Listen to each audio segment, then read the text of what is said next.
Welcome, everyone, to another exciting episode of the Power Platform Boost podcast. We're here in person at the Nordic Summit here in Copenhagen. I'm here with Rebekka. We're actually face-to-face across the table. High five. It's really, really cool to see you in person and just be hanging out like this as opposed to recording over, which is always fun. Yeah, but no, this is cool too. And this event has been, I think, amazing. So well organized, super amazing venue. Just the sessions were good and everything like that. And we're not just saying that because Sarah is sitting just a little bit down from us as one of the amazing organizers of this event. But how have you been finding it? Oh yeah, amazing. And food's a big part of an event like this, and the coffee's been flowing and the food has been great, and everyone's been so inclusive, and I've seen people reaching out and meeting for the first time, and I really like to see that. So it works. It's a great event. Right. And it started yesterday. I did some pre-training on Power Pages specifically, and I had like 15 students, which was really, really cool. Hopefully the feedback was good. We'll find out a little bit later. But there's also sessions on Power Automate, on PCF development, Power BI, Power App styling and everything like that. So kind of delivered by a whole bunch of superstars in the community.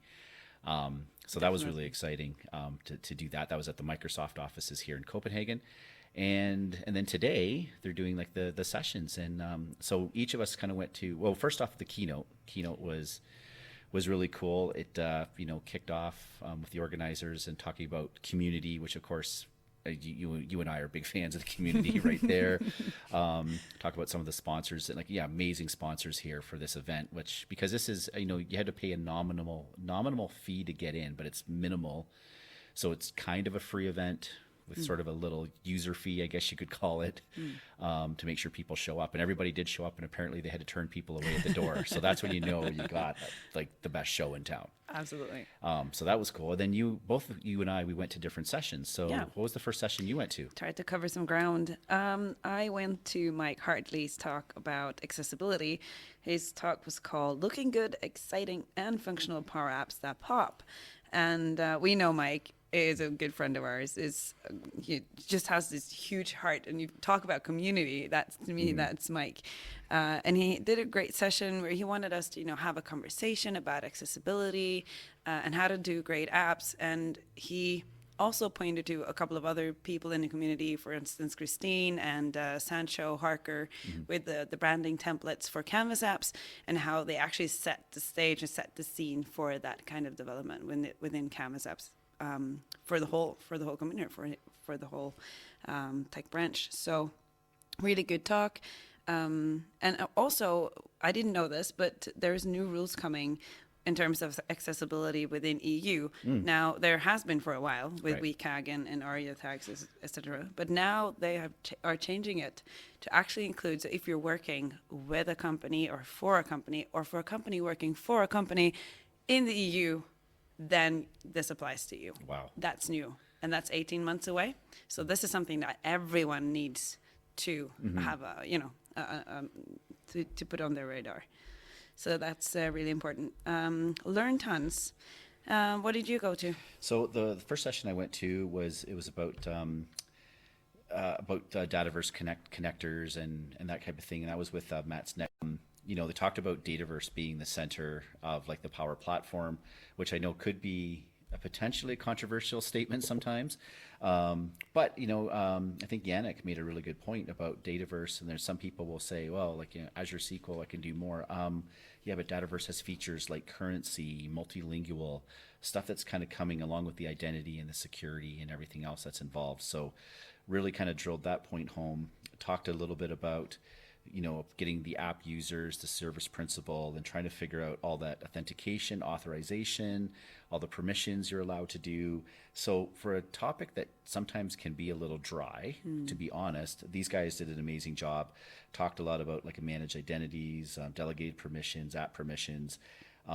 This is a slide deck that I am going to probably steal and use as a constant reference about that. And it was really good, very informative. And that is also one of the tips of going to events like this. It doesn't cost much to get in the door. It's for us in the Nordics, this is very accessible as an event, and you get all the sides from all the sessions, even the ones you didn't go to. Yeah. So just collecting all of those and going through those, that's gold in of itself. So that's Absolutely. really a pro tip. Yeah. And speaking of, Pro tips. or no, oh yeah, okay, let's do that. Because I was, thinking about a segue into something else that's boring and dry, and someone who can, turn anything into gold. And because I went to, and that was actually after hours, but Okay. yeah, Rebekka and Chris Huntingford's, Oh, wow. Yeah. data modeling in Dataverse, where dinosaurs and unicorns meet. I mean, can you make data modeling exciting to you guys? Oh my God. And actually managed to make data modeling exciting. First of all, just talking about, okay, what it is, levels, okay, so Dataverse and tables and columns and relations and querying the audience and getting that rhythm where the audience was actually participating and answering, and you got all these MVPs in the room. Of course, we can't help ourselves. And then actually having the audience build a data model with them live. Wow. Yes. Okay. Asking the questions and building it in Draw.io. And then, of course, they had a pre-baked solution in Dataverse where they went through Power BI, where you can actually see the data model and the relationship between them that you have in Dataverse. That's very powerful. That's really cool. Very cool. And so actually very interactive session. I just want to applaud you guys for being able to do that. Yeah, it's amazing. That's really Hats cool. off. Yeah. So that sounded like an amazing session. But speaking of full of energy, I went to Amey Holden's session on Power Automate, and her big thing was, and everybody knows Amey. First off, it was just awesome to meet Amey in person. So, Amey, I know you're listening. I know you're still wandering out, but it was an honor and a privilege to finally meet you in person after all of these years. All the way from Australia here to Copenhagen. Exactly. Yeah. Yeah, but I mean, I learned a ton of stuff, and it's funny because she calls herself ABC, anything but code.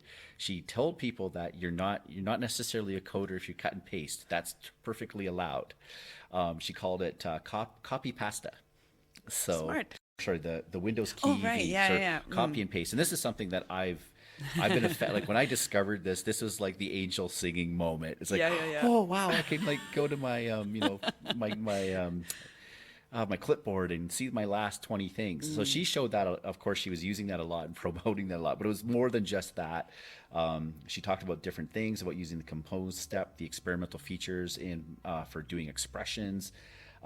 She talked, what I love too, she talked about the magic rocket. And like, what's the magic rocket? Of course, it's the level up tool.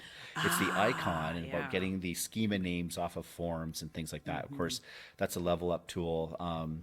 Natraj, and I don't know if I can pronounce his last name, but he's the one who built that. That's a Chrome extension. If you're working with a Power Platform and you don't get it. Like pause the podcast, download it, and then pick up where you left off. So anyways, there's that. And then there's some other tools that she showed. So like I actually learned quite a bit of stuff. And I mean, I've been working with Power Automate for a couple of years now. And of course, a lot of the things I've learned has been from Amy's blog post, and just seeing her present in person was amazing. Definitely another great session. Yeah, absolutely. And speaking of great sessions, we did one Yes. that I thought was great. Yeah, I love being on stage with you. It's so much Oh, fun. me too. And this was the first time we presented together. Yeah, that's true. Like, yeah, we do this podcast, but this is, this is like whether the microphones are off or on. This is pretty much how our conversations go the whole time. Like on stage as well. Nick got to rant. I got to dance. Everything. You have everything you want in that session. Yeah, it was good. We talked about the top 10 tips and tricks for Power Pages. We didn't use PowerPoint. We used a Power Pages site that we were still deploying last night. After the speaker dinner, there was just a little glitch in the matrix there. I think we're going to be okay. But after the speaker dinner, we say, okay, we're tired. We have our session tomorrow. So we kind of went our separate ways. And I opened up my laptop because I wanted to take a quick run through. And because of the new co-presence feature in Power Pages, I saw the little UA little icon moving through the pages. And it's like, she's in there. Yeah. I think I sent you a text. It's like, co-presence for the win. And and of course, we followed our own thing. We worked on our dev environment. We pushed it over to our prod. That was one of the tips. So yeah, you can we'll put that link in the show notes so you can check that out for yourself. That site will be up with our tips and tricks. Great session. I can't wait to do another session with you. Same here. Yeah, it was a lot of fun. We're going to do that again for sure. Yeah, absolutely. And then there was more. Yeah, I went to another session after that with Jens Schrøder. He's a ALM god in my world. I always go to his session. Very great, good speaker. And he's showing off Power Pipelines and Power Platform build tools and ALM Accelerator, and how you can actually use those tools together. So Power Platform Pipelines and the build tools and the ALM Accelerator works great together. And it's, different levels of entry. There's different kind of, so he has a slide at the end with the table that really allows you to see what the different capabilities are across the different products or the different tools you can use for ALM purposes.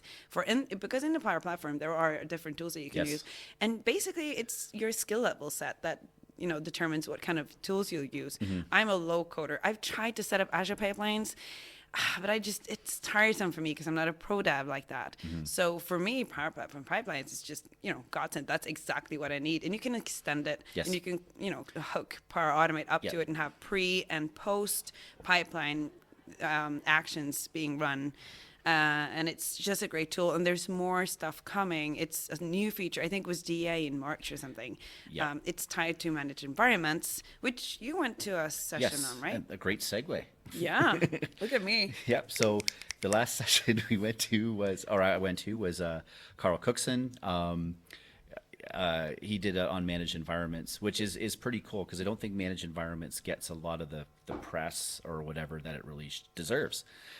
Because everybody's like, the first thing that kind of people stumble on, you need premium licenses to use managed environments. Well, it's premium for a reason. You get something extra with it. And of course, you can use pipelines in managed environments, but not only that, you have the new routing that's there about in terms of as new users if the new users want to create an app, it will automatically create them a dev environment, keep them out of that default environment, like we talked about on the last episode with the XRM Toolcast. They talked about that.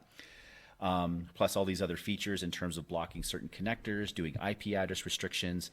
And Carl went through a whole list of these things that you can do with managed environments. So to me, it's like the fact that they require premium is another selling point to sell premium, to just make your whole governance or your whole ALM story or your whole just managing your applications and your Dataverse environments. There's as much managed in terms of even also getting email notifications, backup length of time. You can increase the amount of time your backups are available. So all these little things I didn't know about managed environments. I learned a lot from Carl. So that was another great session. So yeah. Well, that's good. And this wraps up the day for me. I need to go home, actually, so I need to run to the airport. Yeah. But I know, so the rest of the day, it's a couple of more sessions. There's a game show later. Yeah, and I don't know anything about what's going on with that. We're looking over at a girl sitting just a little bit down, and we're looking at her like, she might know something, so we'll grill her after we go offline. Yeah, definitely. And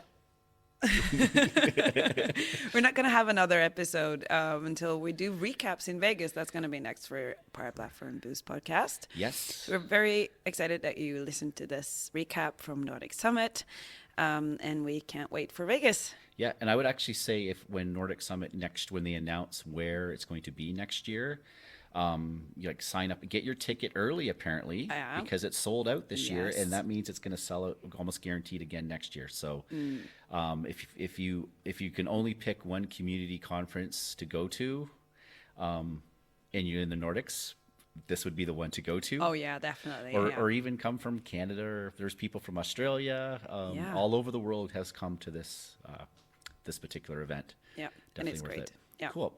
So yeah, this is Power Platform Boost out. All right, see you in Vegas. Yeah. Whoop, whoop, whoop. So we just found out where the next edition of Nordic Summit is going to be, and it's going to be in, drumroll, Oslo. Yay. In 2024, late September. They're trying to, put it on the same date. So we're very much looking forward to that. Yeah. So everyone gets to come to my home country. Yay. Yay. Party at Ulrika's house. Yeah, definitely. 2 hours away. Yeah. All right. Thanks, everybody, and we'll catch you next week in Vegas. Yes, definitely. Bye, everyone.